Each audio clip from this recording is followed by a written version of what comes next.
The morning rush at Rosie's diner was in full swing. The clatter of plates, the sizzle of the grill, and the hum of conversation filled the air as Maria Hernandez balanced 3 plates of steaming breakfast along her arm. She moved with the grace of someone who'd been doing this dance for years, weaving between tables with practiced ease. "Here you go, folks. 2 specials and a short stack," she said, setting the plates down with a warm smile that reached her tired eyes. "Can I get you anything else?" An older gentleman with kind eyes looked up from his newspaper. "Just the check when you get a chance, Maria. And tell Rosie those hash browns are the best in town." "Will do. Mr. Chen. She'll be happy to hear it." As Maria tucked her order pad into her apron pocket, she caught sight of the clock above the counter, 10:30 a.m. 4 more hours until her shift ended. Her fingers twitched slightly at her side, a small movement nobody would notice. It was something they did on their own whenever she thought about what waited for her after work. Maria had been working at Rosie's for nearly 3 years now. The pay wasn't great, but the tips were decent, and most importantly, Rosie was flexible with her schedule. In a small town like Riverdale, good jobs were hard to come by, especially for someone without a college degree.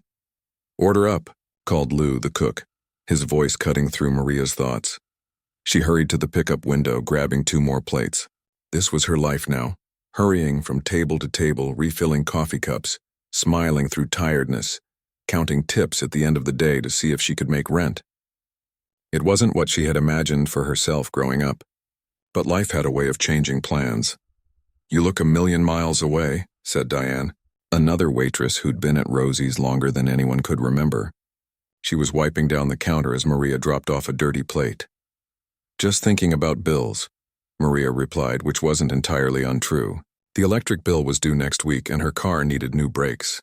"Aren't we all?" Diane chuckled. "By the way, table 6 needs more coffee when you get a second." The day continued like this. A blur of orders, friendly chatter with regulars, and the constant movement that left little time for thinking. This was why Maria liked busy shifts. They kept her mind occupied, away from memories and dreams that only brought a dull ache to her chest. By 2:30 p.m., the lunch crowd had thinned out. Maria counted her tips, and not bad for a Tuesday, and hung up her apron in the back room. "See you tomorrow." "Lou," she called to the cook who was prepping for the dinner shift. "Take care. Maria, tell your mom I said hello." Maria nodded, though she knew she wouldn't. Her mother had passed away 8 months ago after a long illness. It was still too raw to correct people, to see the awkward sympathy in their eyes. Besides, Lou meant well. Outside, the late September air held the first hints of fall. Maria walked 3 blocks to the bus stop, her feet aching from standing all day. As she waited for the bus that would take her to her small apartment on the east side of town, she found herself humming softly, a habit she couldn't break. Today it was Chopin, a nocturne her fingers knew by heart even though they hadn't touched ivory keys in months. The bus ride took 20 minutes. Maria spent it looking out the window at the changing leaves, still humming, her fingers moving slightly in her lap as if playing invisible keys. A woman sitting across from her smiled, and Maria realized she'd been humming a bit louder than intended. She stopped, embarrassed. "That was beautiful," the woman said. "Chopin, right?" Maria nodded, surprised. "Nocturne in E-flat major. I used to play years ago. Not nearly as well as you sound, though." "Oh, I don't—" Maria started to say she didn't play anymore, but the words stuck in her throat. It felt like a lie, even if it was mostly true. "Thank you," she said instead. Her stop came up and Maria got off, waving goodbye to the woman. Her apartment building was old but well kept, a 3-story brick structure with fire escapes zigzagging down the front. Maria lived on the 2nd floor in a 1-bedroom that was small but cozy. It was all she could afford on a waitress's salary. Inside, she kicked off her shoes and stretched her tired back. The apartment was quiet except for the soft ticking of a clock that had belonged to her grandmother. On the wall hung a framed photo of Maria at 16, sitting at a grand piano on a stage, her face serious with concentration. Beside it was a degree in music from the state university that she'd never finished. Just 2 semesters short. Maria made herself a cup of tea and sat by the window, watching as afternoon slowly turned to evening. She should make dinner, maybe do some laundry, but instead she found herself thinking about Rosie's after closing time. Rosie DiMartino had owned the diner for over 30 years. She was a tough but fair boss, the kind who remembered everyone's birthday and could tell when someone was having a hard day. About a year ago, she'd caught Maria staying late after everyone else had gone home. That night, Maria had thought she was alone. The diner was dark except for a small light above the ancient upright piano that sat in the corner, rarely noticed by customers. It had been there since Rosie's husband was alive. He used to play on Saturday nights when the diner stayed open late. Maria had uncovered the keys and sat down, just meaning to play a few notes. But once her fingers touched the keys, something inside her broke open. She played Debussy, then Bach, then something of her own composition, pouring all her grief and frustration into the music. For almost an hour, she lost herself completely, forgetting where she was. When she finally stopped, she heard a small sound and turned to find Rosie standing in the doorway to the kitchen, tears streaming down her face. "I'm so sorry," Maria had stammered, jumping up from the bench. "I didn't mean to. I should have asked." "Sit down, honey," Rosie had said gently. "Nobody's played that thing since Tony died. I didn't even know if it still worked." "It needs tuning," Maria said, running her finger along the edge of the keyboard. "But it's a good piano." Rosie had looked at her for a long moment.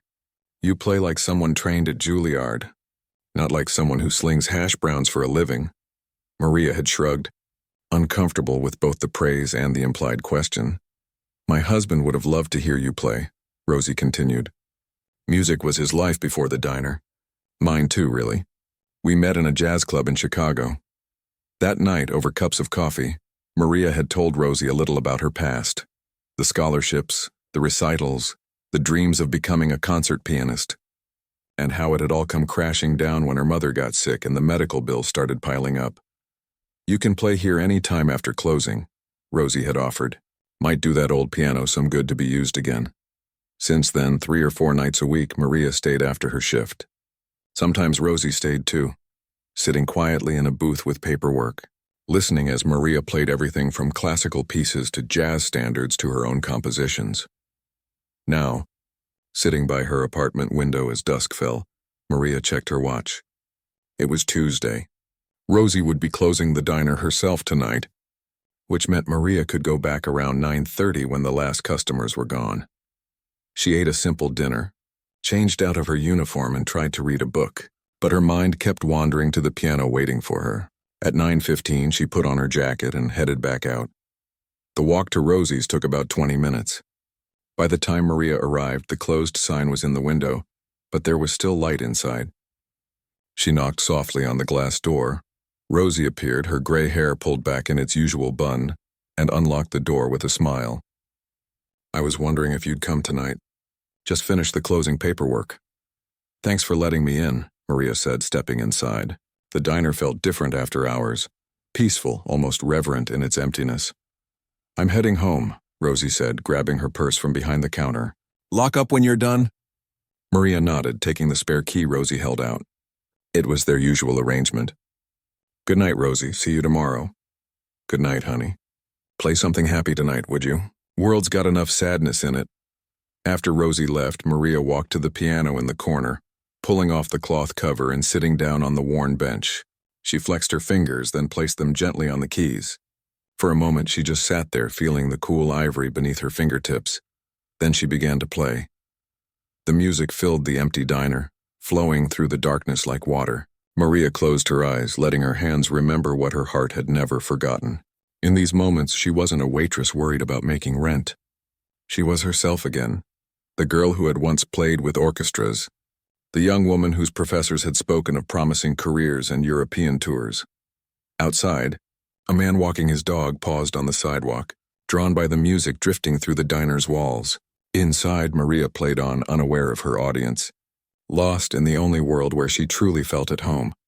What nobody knew, not Rosie, not the diner regulars, not even Maria herself, was that someone important would soon hear her play. And that sound would change everything.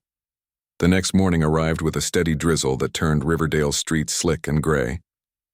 Maria pulled her jacket tighter as she hurried toward Rosie's diner, already running a few minutes late. She'd stayed too long at the piano last night, losing track of time until well past midnight.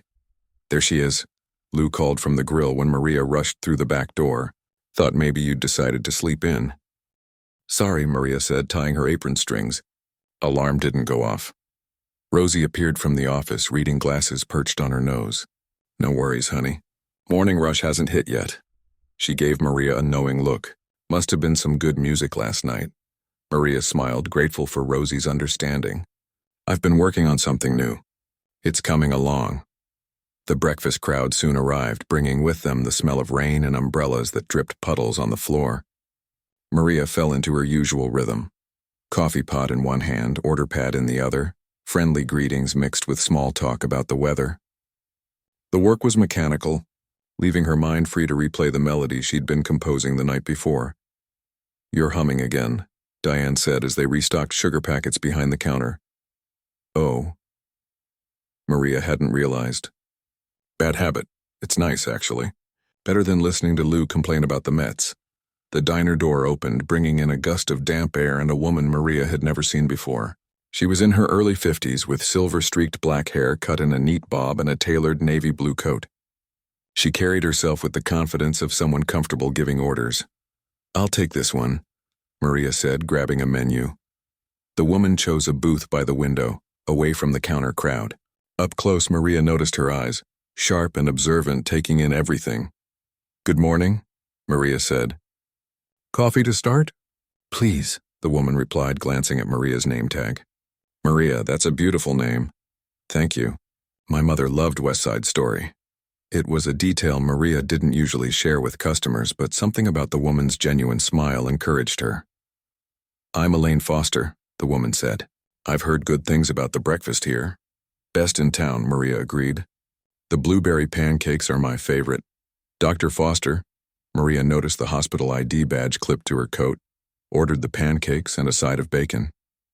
As Maria turned to put in the order, she found herself humming again, this time a fragment of Tchaikovsky that had been stuck in her head all morning. She caught Dr. Foster looking at her curiously when she returned with the coffee. Sorry about that, Maria said. Can't seem to help it today. No need to apologize. That's Tchaikovsky's violin concerto, isn't it? Not something you hear hummed in diners very often. Maria paused, surprised. You know classical music? I played violin for many years, Dr. Foster said. Not professionally, but music has always been important to me. She stirred cream into her coffee. You have excellent taste. Throughout the meal, Maria found herself having brief but engaging conversations with Dr. Foster each time she stopped by the table. The doctor, it turned out, worked at Riverdale Memorial Hospital as director of the pediatric department. She had moved to town just 6 months ago from Boston. Do you play an instrument, Maria? She asked while waiting for her check. You seem to have a good ear. I used to play piano, Maria said, the words coming out before she could stop them. She usually avoided the topic with customers. Used to. Dr. Foster raised an eyebrow. Life happened, Maria said with a small shrug. Sometimes we don't end up where we expect to. Dr. Foster nodded thoughtfully. That's certainly true. She left a generous tip and a kind smile. I have a feeling I'll be back for those pancakes. Over the next 2 weeks, Dr. Foster became a regular, stopping by 3 or 4 mornings a week for breakfast. She always requested Maria's section and often arrived during slower periods when they could chat a bit longer. Maria learned that Dr. Foster had moved to Riverdale to help establish a new pediatric care center at the hospital.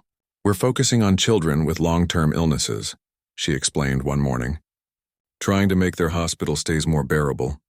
That sounds rewarding, Maria said. Tough but rewarding, it is. Though we just lost our music therapist, moved to Chicago with her husband. The kids really miss those sessions. Maria nodded sympathetically, refilling Dr. Foster's coffee cup. As she turned to check on another table, she began humming softly, this time a Debussy piece she'd played at the diner the night before. Dr. Foster's voice stopped her. Maria, that's beautiful. Was that Claire de Lune? Just a part of it, Maria admitted. I was playing it last night. Dr. Foster set down her coffee cup. I thought you said you used to play. Maria felt her cheeks warm. I don't own a piano anymore, but I play sometimes after hours here. Rosie lets me use the old piano in the corner. Understanding dawned in Dr. Foster's eyes as she glanced at the covered piano. I hadn't even noticed that. She looked back at Maria with new interest. Would you mind if I asked how long you played? You seem quite skilled. The breakfast rush was over and Diane had the other tables covered. Maria hesitated, then slid into the booth across from Dr. Foster. I started when I was 4. My mother cleaned houses for a family with a grand piano. They let me take lessons when they realized I had some talent. And then, scholarships through high school. Then a music program at the state university. Maria traced a pattern on the table with her finger. I was 2 semesters away from my degree when Mom got sick. Cancer. I dropped out to care for her and help with medical bills. Dr. Foster's face softened. I'm very sorry, Maria. It's been 8 months since she passed. The medical debt is mostly cleared now, but... She gestured around the diner. This is my life now. Do you miss performing? The question hit Maria like a physical pain. Every day, she admitted quietly. But dreams don't pay the rent. Before Dr. Foster could respond, the diner door opened and a noisy group entered. Maria stood up. Duty calls. Enjoy the rest of your day, Dr. Foster. Elaine, please, the doctor said. And Maria, would you be interested in seeing our pediatric ward sometime? No pressure, just, I think you might find it interesting. Maria hesitated. I don't know much about medicine. It's not about medicine, Elaine said with a smile. It's about what happens beyond medicine. Think about it. For the rest of her shift, Maria found herself distracted, thinking about Elaine's invitation. Why would a doctor want a waitress to tour a hospital ward? And why did the idea both frighten and intrigue her? That evening, Maria didn't go to the diner to play. Instead, she walked to the public library before it closed and used one of the computers to search for information about music therapy. She read about how music could help reduce anxiety in hospital patients, especially children, how it could provide emotional expression for those who struggled to communicate their feelings, how the right kind of music could even help with pain management. As she walked home through the quiet streets, Maria thought about her mother's final months, how playing recordings of Chopin had seemed to ease her pain when medications weren't enough, how her mother had asked Maria to play for her, even when she was too weak to sit up and watch. You'll play for others again someday, her mother had said during one of her last lucid moments. Your music is a gift, Maria, don't bury it with me. The next morning, Elaine wasn't at the diner for breakfast. Maria felt a mixture of relief and disappointment as she went about her shift. But just before the lunch rush, the door opened and Elaine walked in, dressed in scrubs under her coat. I can only stay a minute, she said, approaching the counter where Maria was refilling salt shakers. Hospital emergency? But I wanted to ask if you've thought about visiting the ward. Maria set down the salt shaker. I have, actually. I'd like to see it. Elaine's face brightened. Wonderful. When are you free? I'm off on Thursday. Perfect. Meet me at the hospital main entrance at 10 a.m. I'll give you a tour and maybe we can have lunch after. Maria nodded. I'll be there. After Elaine left, Rosie came over, curiosity written across her face. What was that about? She invited me to tour the pediatric ward at the hospital. Rosie raised an eyebrow. Any particular reason? I'm not sure, Maria admitted. But I think it has something to do with music. Thursday arrived with clear skies and unusually warm weather for October. Maria spent extra time getting ready, choosing a simple blue dress rather than her usual jeans. It had been months since she'd gone anywhere besides work, the grocery store, or the diner after hours to play. The hospital was a 15-minute bus ride from her apartment. Maria arrived a few minutes early and waited nervously by the main entrance, watching doctors, nurses, and visitors come and go. The automatic doors slid open and Elaine emerged, her face lighting up when she spotted Maria. You came, she said warmly. I'm so glad. They entered the hospital together, Elaine greeting various staff members as they walked. She explained the layout of the building, pointing out different departments and introducing Maria to several nurses and doctors. And this, Elaine said, stopping in front of a set of colorful doors decorated with painted handprints, is our pediatric ward. Maria took a deep breath as the doors swung open. She wasn't sure what she had expected, perhaps the sterile, intimidating environment she remembered from her mother's hospital stays. Instead, she found herself in a space that, while clearly medical, had been transformed with bright colors, artwork, and touches of whimsy. We try to make it feel less scary, Elaine explained. These children are dealing with enough already. As they walked through the ward, Maria saw children of various ages. Some were in beds attached to monitors and IVs. Others sat in a common area, playing games or doing crafts with volunteers. Despite their circumstances, many smiled and waved at Elaine. "Dr. Foster," called a small voice. A girl of about 8 with a colorful scarf wrapped around her head sat at a small table, drawing. "Did you bring a new doctor?" "Not a doctor, Lily," Elaine said, leading Maria over. "This is my friend Maria. Maria, this is Lily, one of our bravest patients." "Hi, Lily," Maria said, kneeling down to the girl's level. "That's a beautiful picture. It's my dog Pepper," Lily explained. "He's at home with my dad." "I miss him." "I bet he misses you too," Maria said gently. As they continued the tour, Elaine led Maria to a room near the back of the ward. "And this," she said, pushing open the door, "is what I really wanted to show you." Inside was a small recreation room. Child-sized tables and chairs sat at one end, bookshelves along one wall, and in the corner, partially covered with a sheet and clearly unused for some time, was an upright piano.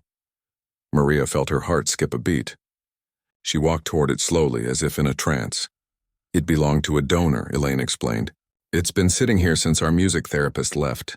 None of the staff know how to play well enough to use it with the children." Maria reached out, her fingers hovering over the dusty sheet. "May I?" Elaine nodded. Carefully, Maria pulled away the sheet, revealing a honey-colored upright, older than the one at Rosie's but well-maintained. She pressed a key gently. The note rang out, slightly out of tune but still beautiful in the quiet room. Without thinking, Maria sat down on the bench and let her fingers find the keys, playing a soft, simple melody, a lullaby her mother used to sing to her. The music filled the small room, drifting out into the hallway. When she finished, Maria became aware of a small crowd gathered at the doorway. Nurses, a doctor, and several children, including Lily. The little girl's eyes were wide with wonder. "Can you play something else?" she asked. Maria looked at Elaine, who nodded encouragingly. "Of course," Maria said, turning back to the keys. "Any requests?" What happened next would change everything, though Maria didn't know it yet. As her fingers danced across the keys, bringing music into a place of healing, something awakened in her that had been dormant for too long. Not just her talent, but her purpose. For the next hour, Maria sat at the piano in the recreation room, playing song after song while children gathered around her. Some stood or sat nearby, while others listened from wheelchairs or beds that nurses had wheeled into the doorway. The music seemed to transform the entire ward. The beeping of medical equipment faded into the background, replaced by melodies that filled the space with something warm and alive. "Do you know any Disney songs?" asked a boy of about 6, his arm connected to an IV pole that he pulled alongside him. "I sure do," Maria said, launching into Under the Sea with an energetic flourish that made the children giggle.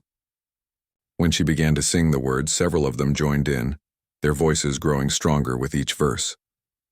Maria glanced up to see Elaine leaning against the wall, watching with a smile that spoke volumes. Behind her stood a man in a white coat, older with kind eyes and a serious expression. When the song ended, the children applauded, and Maria felt a flush of happiness she hadn't experienced in years. It was different from the solitary joy of playing alone at Rosie's. This was music as connection, as communication, music that reached out and touched others. "I hate to break up the concert," Elaine said, stepping forward, "but it's time for many of you to have your treatments or rest."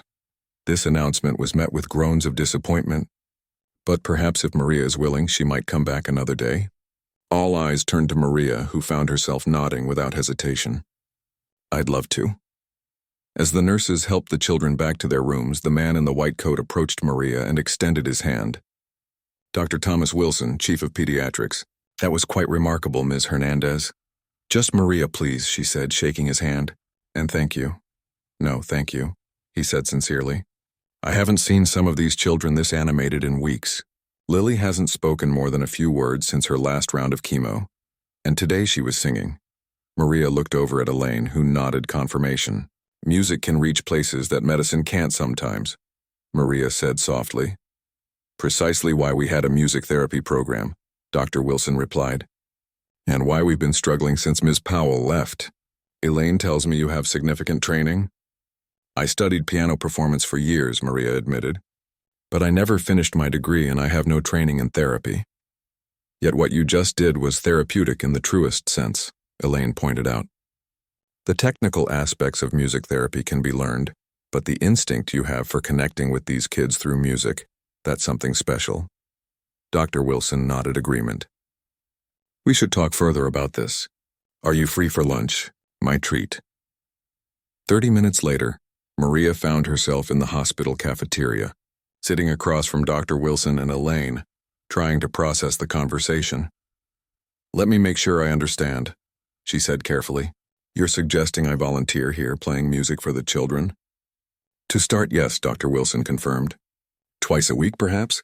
We can work around your schedule at the diner. And if it goes well, Elaine added, we might discuss a more formal arrangement down the road. The hospital board approved funding for a part-time music therapist position. It would require some additional training on your part, but that's getting ahead of ourselves, Dr. Wilson interjected gently. For now, we'd simply welcome your volunteer time if you're willing. Maria stirred her coffee, thoughts swirling. I don't know what to say. This is all happening so fast. You don't have to decide right now, Elaine assured her. Take some time to think about it. But as Maria looked around the cafeteria, she spotted Lily sitting with a woman who must have been her mother. The little girl caught Maria's eye and waved excitedly. Actually, Maria said, turning back to the doctors, I don't need time. I'd like to help. The following Tuesday was Maria's first official day as a volunteer. Rosie had been surprisingly supportive when Maria asked to adjust her work schedule, cutting back to 4 days a week at the diner. About time you got back to playing for people who can appreciate it, Rosie had said gruffly. Just don't forget about our late-night sessions. That old piano would miss you. Now as Maria walked through the hospital's main entrance, a visitor badge clipped to her blouse, she felt a mixture of nervousness and excitement. Elaine met her in the lobby and led her to a small office where she introduced Maria to Beth Turner, the volunteer coordinator. We're so pleased to have you join us, Beth said warmly. Elaine has told me all about your impromptu concert last week. The staff hasn't stopped talking about it. Maria spent the morning completing paperwork and orientation. She learned the hospital's protocols for volunteers, the rules about patient confidentiality, and basic safety procedures. By lunchtime, she was eager to actually start doing what she had come for, playing music. The recreation room is all yours from 1 to 3 this afternoon, Elaine explained as they walked back to the pediatric ward. We've put up flyers so the children and their families know you'll be there. No pressure. Just play whatever feels right. I brought some sheet music, Maria said, patting her bag. Songs I thought the kids might enjoy. Perfect. Oh, and we had the piano tuned yesterday. It was a bit overdue. When 1 o'clock arrived, Maria sat at the newly tuned piano, arranged her music, and took a deep breath. The recreation room was still empty, but she could hear voices in the hallway. She began to play a gentle, inviting melody, Debussy's Arabesque No. 1, letting the notes float through the open door. One by one, children and parents began to appear. Some she recognized from her previous visit. Others were new faces. Lily was among the first to arrive, pulling her IV pole alongside her, a bright yellow scarf wrapped around her head today. You came back, she said, climbing onto a chair near the piano. I promised I would, Maria replied with a smile.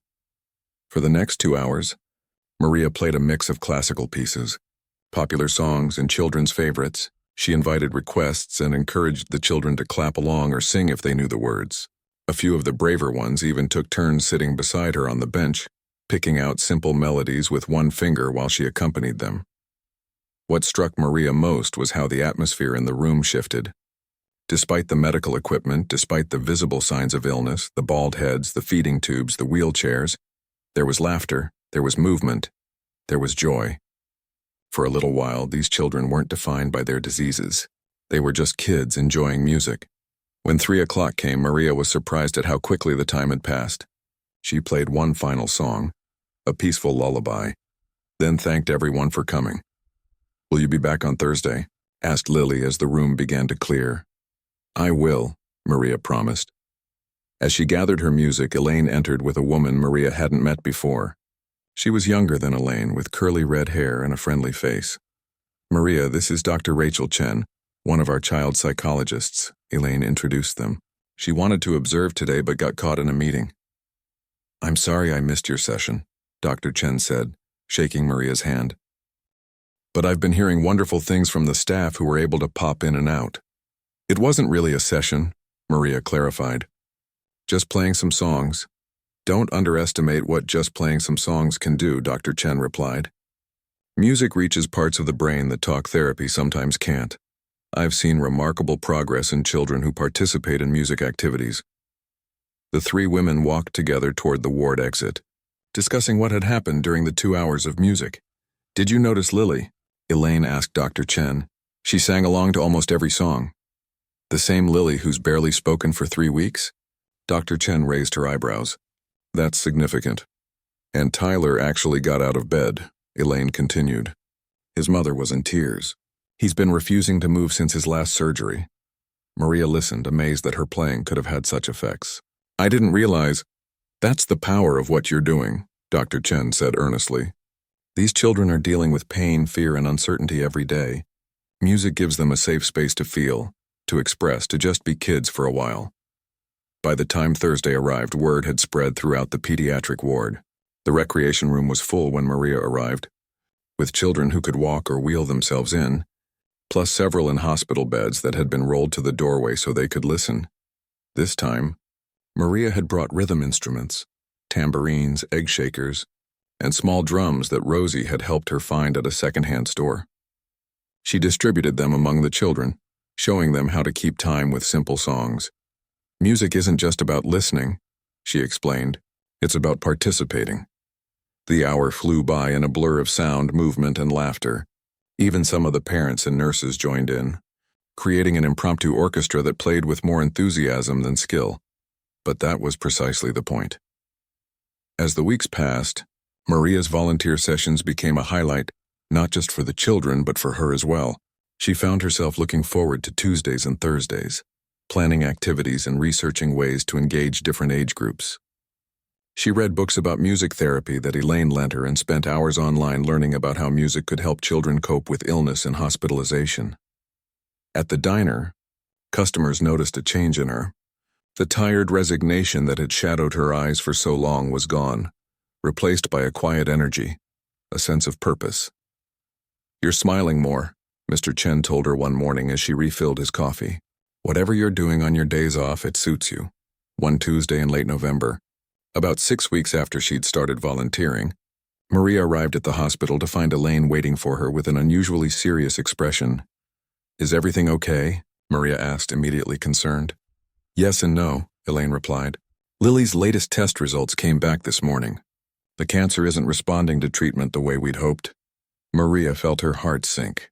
Over the weeks, she'd grown close to many of the children, but especially to Lily, whose bright spirit and love of music had touched her deeply. What happens now? Her doctors are meeting today to discuss next steps. More aggressive treatment, possibly. But that's not why I wanted to talk to you. Elaine guided Maria to a quiet corner of the lobby. Lily has been asking for you. Not just for music time, but specifically for you. Her mother says your sessions are the only thing she talks about with any enthusiasm.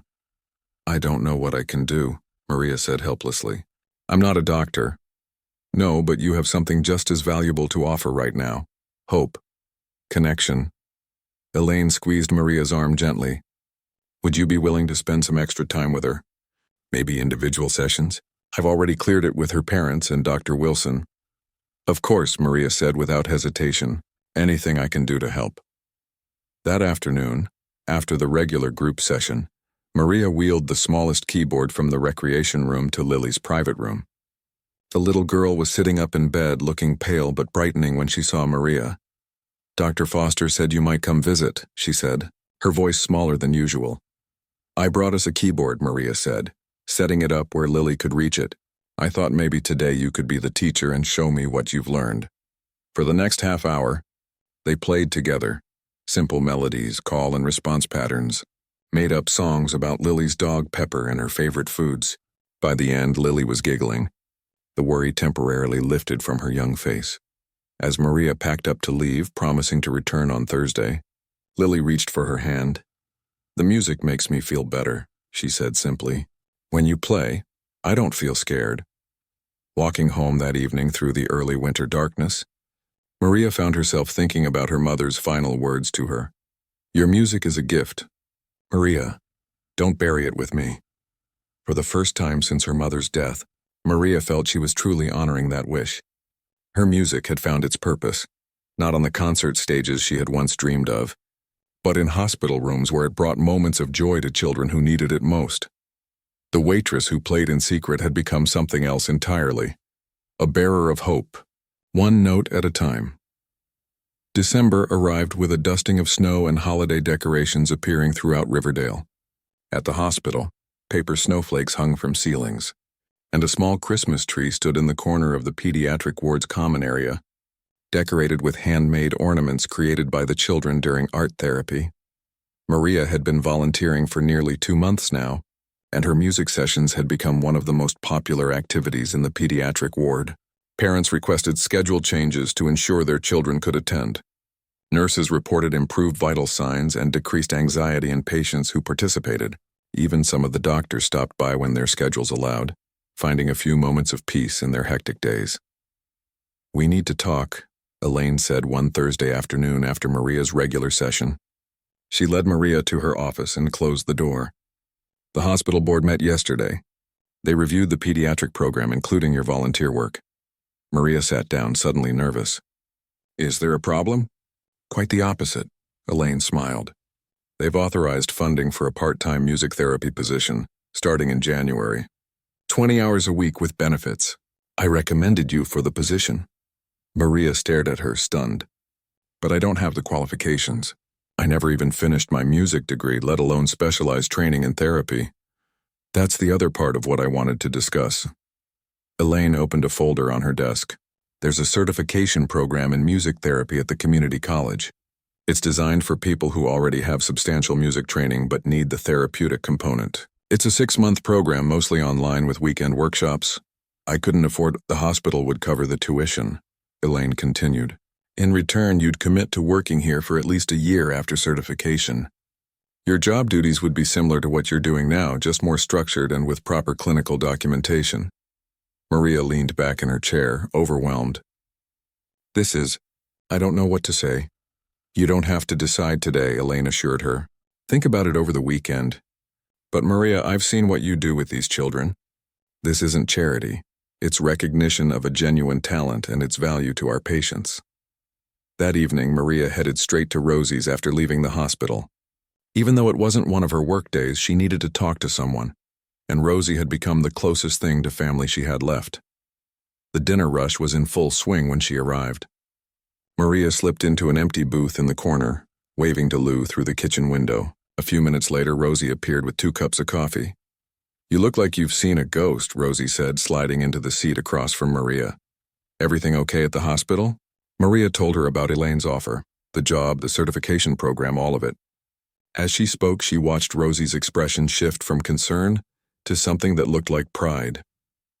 "They finally figured out what I've known all along," Rosie said when Maria finished. "You're wasted refilling coffee cups, honey.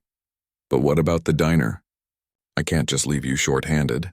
Rosie waved a dismissive hand. "We managed before you came along. We'll manage after. Besides, it's only part-time to start, right? You could still pick up a shift or 2 here if you wanted the extra cash." "You really think I should do this?"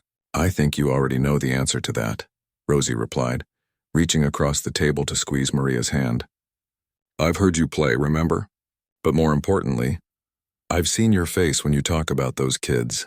That light in your eyes, that's what living looks like, Maria. Not just surviving." By the time Maria left the diner that night, her decision was made. Monday morning, she called Elaine to accept the offer. The next few weeks passed in a blur of preparations. Maria enrolled in the certification program, scheduled to begin in January. She reduced her hours at the diner to weekends only, and she threw herself into planning special holiday music activities for the children at the hospital.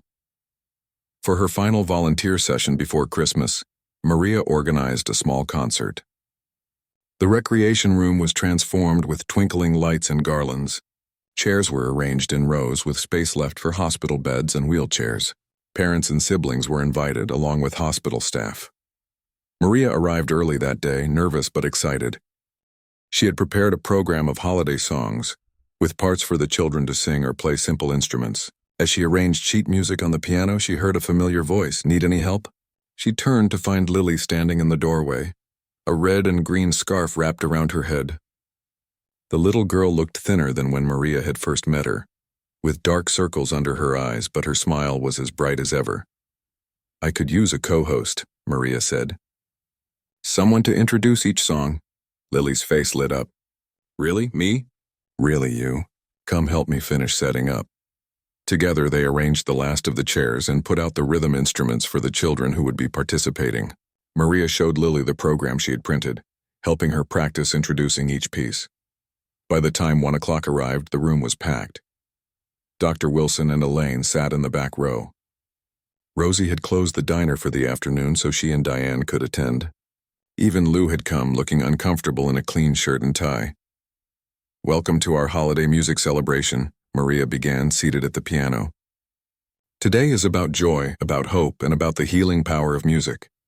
I'm so grateful to everyone who has made these sessions possible, especially Dr. Foster, who first heard me humming at the diner and saw something I had forgotten was there."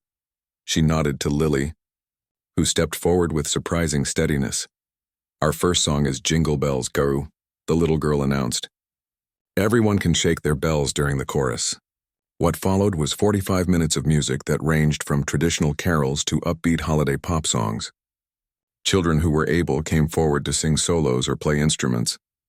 Those who couldn't leave their beds participated from where they were, shaking bells or simply singing along. For the final number, Maria had prepared something special. Over the past few weeks, she had been composing a piece inspired by her experiences at the hospital, a gentle, hopeful melody that incorporated themes from some of the children's favorite songs. "This last piece is called Notes of Hope," she explained. "It's for all of you who have taught me that music isn't just something we hear, it's something we feel, something that connects us even when words fail." As Maria played, a hush fell over the room. The melody began simply, then grew more complex, weaving through major and minor keys like the journey of illness and healing. Sometimes dark and questioning, sometimes bright with possibility. It ended with a series of ascending notes that seemed to float upward, like prayers or wishes released into the universe. When the final note faded, there was a moment of complete silence followed by applause that seemed too big for the small room. Maria looked up to see tears on many faces, parents, staff, even some of the children. Rosie was dabbing at her eyes with a napkin. Dr. Wilson was nodding slowly, a look of profound respect on his face. After the concert, as people mingled and enjoyed the cookies and punch that the hospital cafeteria had provided, Elaine approached Maria with a man Maria didn't recognize. He was tall and distinguished-looking, with silver hair and wire-rimmed glasses. "Maria, I'd like you to meet Robert Hawkins," Elaine said. "He's on the hospital board and chairs our fundraising committee." "That was extraordinary," Mr. Hawkins said, shaking Maria's hand firmly. "Particularly that final piece." "Your composition?" Maria nodded, surprised he had guessed. "Just something I've been working on. It captured exactly what we're trying to do here," he said thoughtfully. "Healing isn't just about medicine. It's about hope, connection, dignity." He exchanged a look with Elaine. "We've been discussing ways to expand the music therapy program. After what I saw today, I'm even more convinced of its value." Later, as Maria was gathering her things to leave, Lily's mother approached her. Mrs. Chen was a petite woman with tired eyes but a gentle smile. "I wanted to thank you," she said quietly. "These past months have been difficult, doesn't begin to cover it. But your music sessions, they've given Lily something to look forward to. Something to fight for." "She's an amazing girl," Maria replied. "So brave." Mrs. Chen nodded, blinking back tears. "The doctors are trying a new treatment after New Year's. It's experimental, but they're hopeful." She took a deep breath. "Lily made me promise to ask you something. The children's ward has a small celebration on New Year's Eve for the patients who can't go home. Would you consider playing for it?" "I'd be honored," Maria said without hesitation. New Year's Eve arrived cold and clear. Maria had spent the week between Christmas and New Year's studying the materials for her certification program, getting a head start before classes officially began. She'd also picked up extra shifts at the diner to cover for Diane, who was visiting family out of state. By the time she arrived at the hospital that evening, she was tired but energized by the thought of seeing the children. The pediatric ward was quieter than usual. Many patients had been discharged to spend the holiday at home, but those who remained were gathered in the common area, which had been decorated with streamers and balloons. "Maria!" Several children called out when they saw her. Lily waved from a recliner where she was wrapped in blankets. An IV stand beside her. For the next 2 hours, Maria played upbeat songs, led the children in singing, and helped them use instruments to create their own music. As midnight approached, she taught them a simple version of Auld Lang Syne. "It's a song about remembering the past but looking forward to the future," she explained. "About cherishing old friendships while making room for new beginnings." At exactly midnight, the nurses distributed sparkling cider in plastic cups, and everyone counted down together. 5, 4, 3, 2, 1. "Happy New Year!" Cheers erupted and Maria began to play. The children and staff sang together, some swaying with the music, others simply closing their eyes and listening. In that moment, Maria felt a certainty she hadn't experienced in years. This was where she was meant to be, doing exactly what she was meant to do. As January began, bringing with it the start of Maria's certification program and her new position at the hospital, data began to emerge that supported what everyone had observed anecdotally.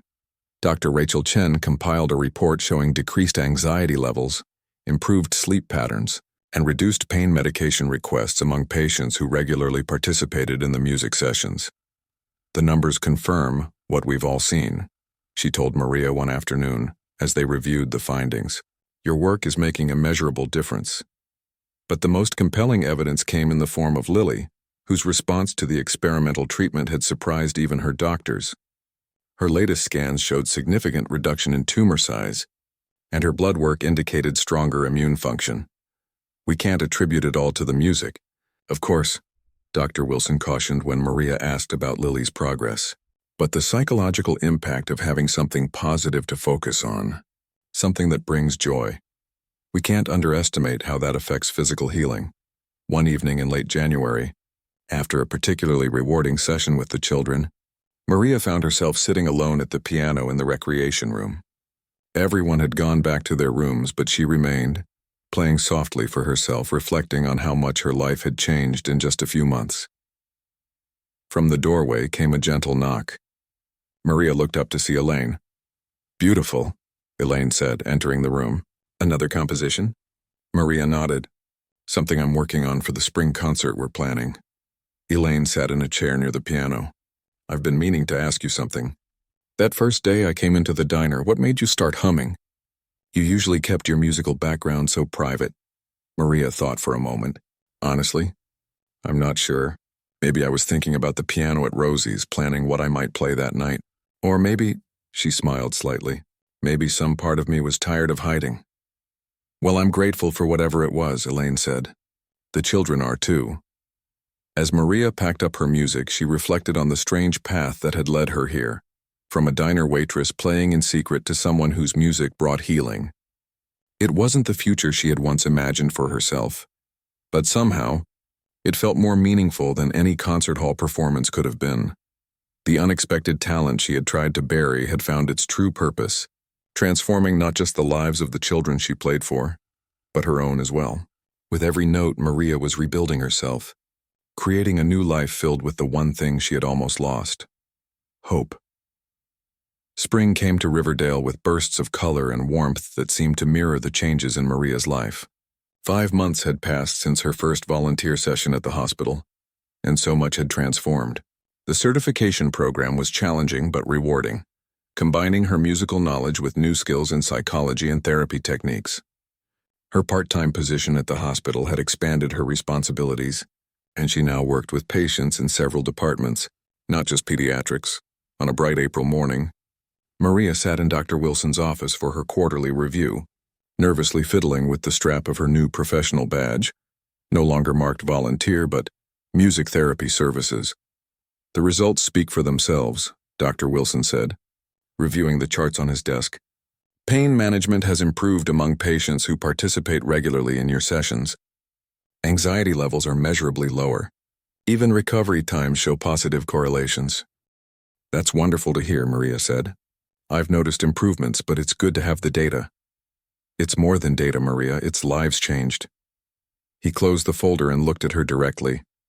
Which brings me to the reason for this meeting. The board has approved expanding the music therapy program to a full-time position, starting in July. Elaine and I would like to offer it to you, contingent on completing your certification, of course. Maria sat back, stunned. Full-time? With benefits? Full salary, full benefits, he confirmed. And a budget for new instruments and equipment. We're even discussing converting the old storage room next to the recreation area into a dedicated music therapy space. Walking out of his office, Maria felt like she was floating. A year ago, she had been a waitress mourning her mother in buried dreams, playing piano in secret after hours in an empty diner. Now she was being offered a professional position doing something that mattered, something that made a difference. She immediately went to find Lily, wanting to share her news with the person who had become so special to her. Over the months, she had worked with many children, but Lily remained the heart of Maria's connection to the hospital. The little girl's response to treatment had continued to improve. Though the road was still long and uncertain, Maria found her in the garden courtyard, a small outdoor space in the center of the hospital, where patients could enjoy fresh air and greenery. Lily was sitting on a bench feeding breadcrumbs to sparrows. Her head was covered with a soft knit cap despite the warm day. Her hair was just beginning to grow back, fine and downy as a baby bird's. "I thought I'd find you out here," Maria said, sitting beside her. "You're becoming quite the bird whisperer." Lily grinned, tossing another crumb. "Mom says I should become a vet when I grow up. Or a musician like you." "You could be both," Maria suggested. "There's no rule that says we only get one dream." They sat in comfortable silence for a moment, watching the birds hop closer for more crumbs. "I have some news," Maria finally said. "Dr. Wilson has offered me a full-time position here starting this summer." Lily's eyes widened. "So you'll be here every day? Not just Tuesdays and Thursdays?" "Almost every day. I'll still have weekends off and vacation time. But yes, I'll be here much more." "That's the best news ever." Lily threw her arms around Maria's waist. "Now everyone can have music all the time, not just when you're here." Maria hugged her back, careful of the IV port still inserted in Lily's arm. "That's the plan.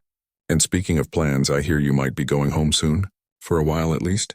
Lily nodded excitedly. 2 whole weeks. Mom's fixing up my room and Pepper's getting a bath so he'll be clean when I come home. Her expression turned serious. "But I'll miss you." "I'll still be here when you come back for your treatments," Maria assured her. "And maybe you can practice piano at home. Your mom mentioned she's been looking into lessons for you.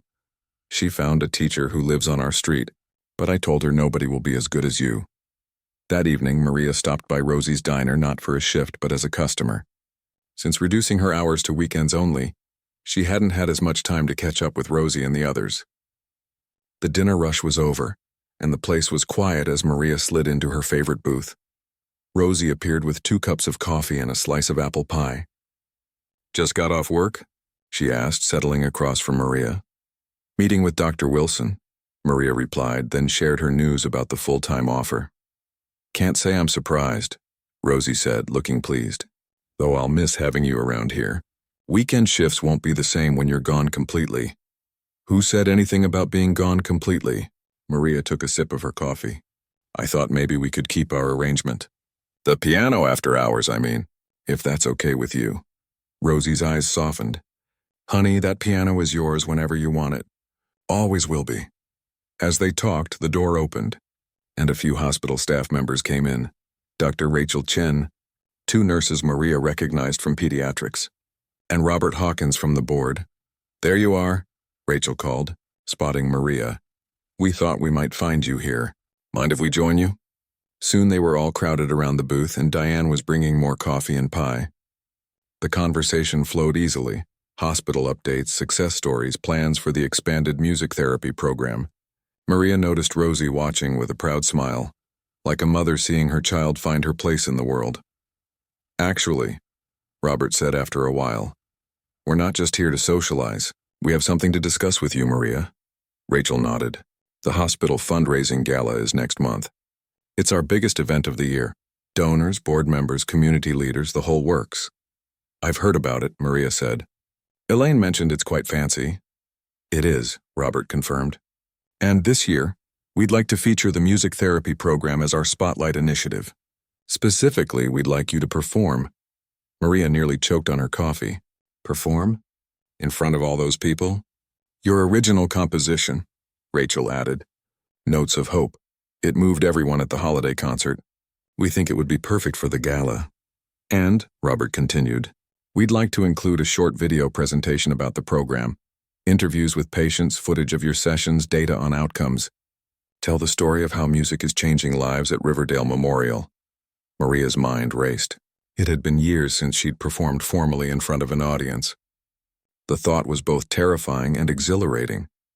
You don't have to decide right now, Rachel said gently, seeing Maria's hesitation. But Maria was thinking of Lily, of all the children who had found their voices through music, of her mother's last wish for her, of Rosie, who had kept a space for her talent when Maria herself had nearly abandoned it. I'll do it, she said firmly. The next few weeks were a whirlwind of preparation. Maria continued her regular sessions at the hospital and her certification studies, while also refining Notes of Hope for the gala performance. She expanded it into a full piece, with sections that represented different aspects of the healing journey. Rosie insisted on closing the diner for the night of the gala so that she, Diane, and Lou could attend. Wouldn't miss it for the world, she declared. The evening of the gala arrived warm and clear. The event was held in the grand ballroom of Riverdale's historic hotel, transformed with elegant decorations and lighting. Maria arrived early wearing a simple blue dress that Elaine had helped her choose.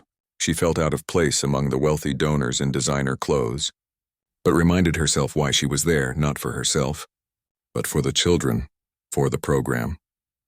Before the formal dinner began, guests mingled during a cocktail hour.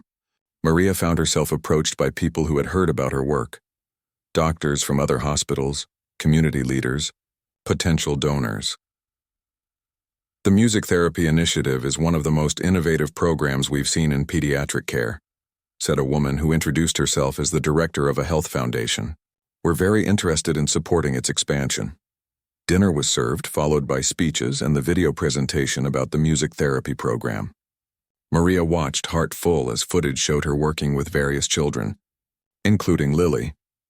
The little girl's interview was particularly moving. When I'm really scared or hurting, Ms. Maria plays music that makes me feel brave, Lily said on screen. She says the music is already inside us, she just helps us find it. After the video, Robert Hawkins introduced Maria to the audience. She walked to the grand piano on the small stage, her legs feeling unsteady but her purpose clear. The piece I'm going to play tonight is called Notes of Hope, she said into the microphone. It was inspired by the incredible children I work with at Riverdale Memorial Hospital. Each one has taught me something about courage, resilience, and the healing power of music. As Maria began to play, the room fell silent. Her fingers moved across the keys with confidence born of years of training and recent months of renewed purpose. The melody told the story of her journey, from loss and uncertainty to discovery and hope, but also the journeys of the children she worked with every day. When the final notes faded, there was a moment of complete stillness before the room erupted in applause. Maria stood and bowed, overwhelmed by the response. As she looked out at the audience, she saw Rosie dabbing at her eyes, Elaine and Dr. Wilson beaming with pride, and in the back of the room, a surprise, Lily with her parents, out of the hospital for a special evening. The gala was a tremendous success. By the end of the night, enough money had been pledged not only to fully fund the music therapy program, but to create a scholarship for future music therapists to train at Riverdale Memorial. I think this calls for a celebration, Elaine said as the event wound down. Rosie, is that diner of yours still open for a private party? An hour later, an unlikely group gathered at Rosie's diner after hours. Doctors, nurses, board members, Maria, and even Lily, who had special permission to stay up late for the occasion. Rosie served coffee and pie while Lou made his famous midnight omelets. As conversation and laughter filled the diner, Maria slipped away to the piano in the corner and began to play softly. Not a performance, just background music for this moment of celebration. Lily came to sit beside her on the bench. Are you happy, Miss Maria? She asked. Maria looked around the room, at Rosie, who had kept faith in her talent, at Elaine, who had recognized its potential, at the hospital staff who had welcomed her into their world of healing, and at this brave little girl who had shown her what music could truly do. Yes, she said simply. I'm very happy. My mom says everything happens for a reason, Lily continued, pressing a key gently. Maybe you were supposed to work at the diner so Dr. Foster could hear you humming and bring you to us. Maria smiled at the child's wisdom.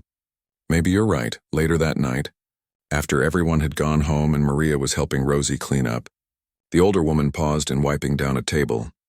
You know, Rosie said thoughtfully, when I first caught you playing that piano after hours, I thought you were running from something. Now I see you were just finding your way. Maria looked at the piano where it all began, where a waitress had played in secret, pouring her grief and lost dreams into music that no one heard. Now that same music filled hospital rooms, bringing comfort and healing to children who needed it most.